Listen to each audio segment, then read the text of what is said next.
আসসালামু আলাইকুম।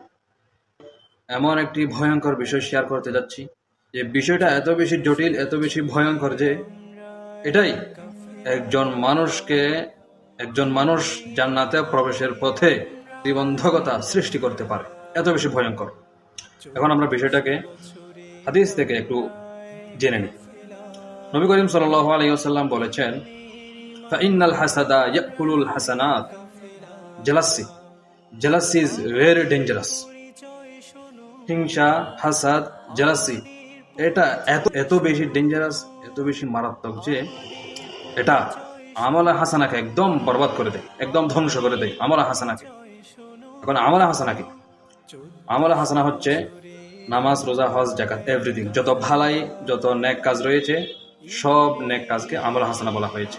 যদি আমলা হাসানা যদি বরবাদ হয়ে যায়, তাহলে জান্নাতে কিভাবে প্রবেশ করবে একজন মানুষের যদি আমলা হাসানা বরবাদ হয়ে যায়, তাহলে সে জান্নাতে কিভাবে প্রবেশ করবে? অথচ অন্য এক হাদিসে আসছে, নবী করিম সাল্লাল্লাহু আলাইহি ওয়াসাল্লাম বলেছেন, মিফতাহুল জান্নাতিস সালাহ।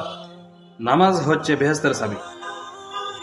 তো নামাজ তো সর্বশ্রেষ্ঠ আমল হাসানা।